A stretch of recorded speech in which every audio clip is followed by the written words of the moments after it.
আসসালামু আলাইকুম। আজকের আপনাদের আজকে তো পরীক্ষা, তাই না? বৃহস্পতিবার। তো আমি প্রশ্নগুলো আরেকবার বলে দিচ্ছি, আপনাদের জন্য ইজি হবে। জাস্ট একবার যারা এই ভিডিওটা শুনবেন, শোনার পরেই উত্তর দিতে পারেন, না বললে একেবারে সহজ। আমি এখানে 10টা প্রশ্ন অলরেডি বুঝাই দিছিলাম, তারপর আবার বলতেছি যে এইগুলির আপনি শুধু খালি নাম বার দিবেন, নাম বার দিয়া বুঝছেন উত্তরটা লিখবেন। কি লিখবেন? যেমন ALU, অ্যারিথমেটিক লজিক ইউনিট। ওকে, এক নাম্বারে লিখবেন অ্যারিথমেটিক লজিক ইউনিট। 2 নাম্বার দিয়ে লিখবেন basic input output system, BIOS, এটাকে বলা হয় বায়োস। হ্যাঁ, ALU arithmetical logic unit, BIOS এর অ্যাব্রিভিয়েশন হচ্ছে basic input output system. CPU central processing unit, CRT cathode ray tube, এগুলি চিত্রসহ আমি বুঝাই দিছিলাম। HDD hard disk drive, LCD liquid crystal display, LED light emitting diode, আমি উচ্চারণটা বলে দিচ্ছি, light emitting diode, NIC NIC NIC network interface card, PC personal computer, PSU power supply unit, RAM RAM random access memory, ROM read only memory, SSD solid state drive, UPS uninterrupted power supply, USB universal serial bus,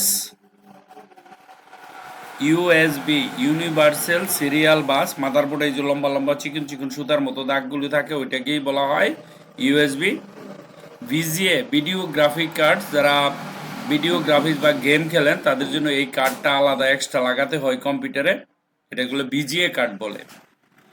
ASC, এটার উচ্চারণ হলো ASCII, ASCII double I, ASCII, এতে American standard, সিতে code, তারপরে information interchange, American standard code for interchange, American standard code for interchange. Okay, এটা আপনি character set, আমরা যে 0 এবং 1 লিখি না, লেখার পরে সে কিভাবে সে আমাদের একটা টেক্সট বানায় দেয়, ভিডিও বানায় দেয়, কত কিছু বানায়, তাই না? সেই জিনিসটাই যে কাজ করে সেটা একটা অ্যাসোসিয়েশন আছে ওয়ার্ল্ডের মধ্যে, সেই অ্যাসোসিয়েশনটা হচ্ছে American standard code for information interchange, সেটা ইউএসএ তে আছে। ঠিক আছে, তাহলে আমরা কি এটি কঠিন আপনাদের, কিন্তু এই জন্য আমি বারবার বলে দিচ্ছি American standard code for interchange. Okay, API হচ্ছে লাইসেন্স। আপনি একটা সফটওয়্যার বানাইছেন, এখন সফটওয়্যারটা খাবে না তো কেউ লাইসেন্স না হলে। পৃথিবীতে সবকিছু লাইসেন্স থাকে। আপনি একটা সফটওয়্যার বানাইছেন, এখন এটা 1 বছর চলার পর এটা বন্ধ হয়ে যাবে অটোমেটিক, আবার লাইসেন্স কিনতে হবে। আনাইলে যে সফটওয়্যার বানাবে এপিআই যদি না বানায়, হ্যাঁ, এপিআই যদি না বানায়, লাইসেন্স যদি না বানায়, তাহলে তো তার লাভ নাই। সফটওয়্যার বানাইলো, মানুষ ইউজ করলো, লাভ কি?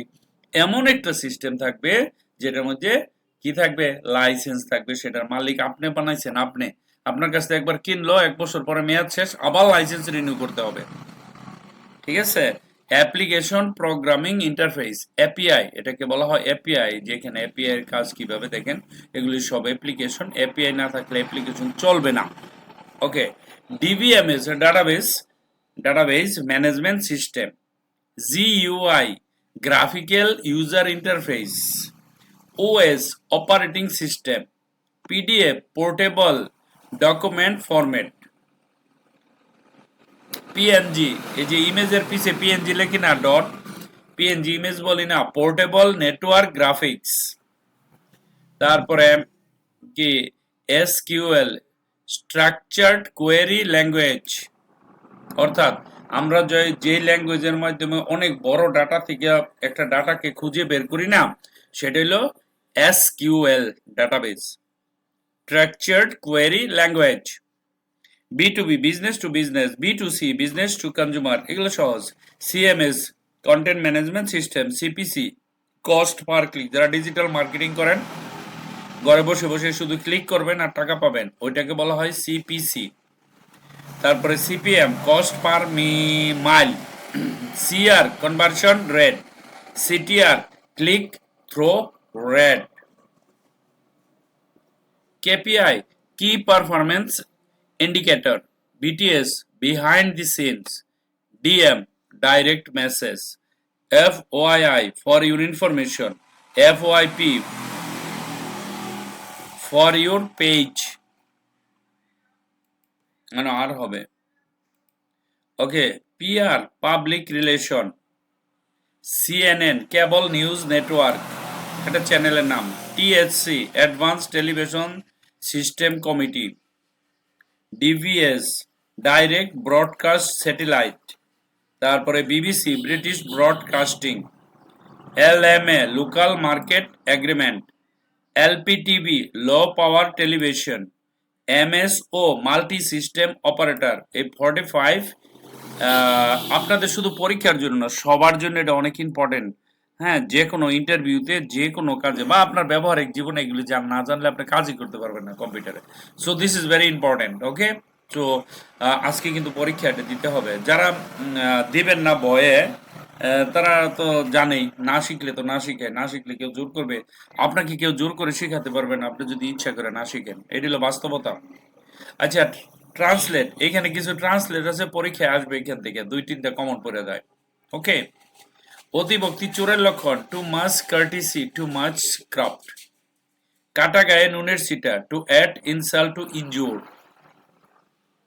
যেমন কর্ম তেমন ফল as you sow you reap নাই মামার চেয়ে কানা মামা ভালো something is better than nothing অল্প বিদ্যা ভয়ঙ্কর a little learning is a dangerous thing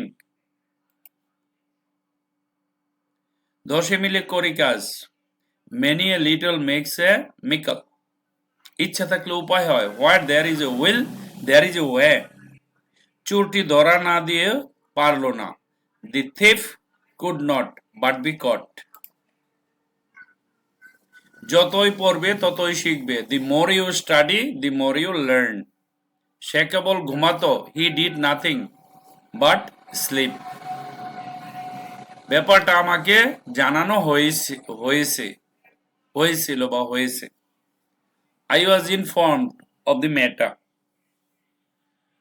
এসো তুমি আর আমি কাজটা করি let you and me do it মানুষ মরণশীল man is mortal okay so এই যে তিনটা বর্তমান পরিস্থিতিতে who is the prime minister of Bangladesh এটার উত্তর আমি বলবো না আপনারা দেবেন who is the financial minister of Bangladesh who is the communication minister of Bangladesh okay so প্রশ্ন মনে হয় 60টা না 61টা না একটা এক্সট্রা হয়ে গেছে এই 60টা প্রশ্ন অনেক আগেই দিয়েছি এক সপ্তাহ আগে আপনাদের পড়ার জন্য সো আজকে পড়বেন পড়ার পরে আইসা পরীক্ষাটা মাস্ট দিবেন কোনো গ্রুপিং না আলাদা আলাদা যার যার ভাবে বসে সুন্দর জাস্টিফাই করেন নিজেকে কত পান ঠিক আছে কয়টা কারেক্ট হয় নিজেকে হ্যাঁ দেখে না লেখা একদম নিজে দিবেন যাই হোক 10টা হোক 5টা হোক 1টা হোক 2টা হোক নিজে দেন লজ্জা শর্মের কিছু নাই পরীক্ষা দিবেন যেরম দিবেন সেরম পারবেন ঠিক আছে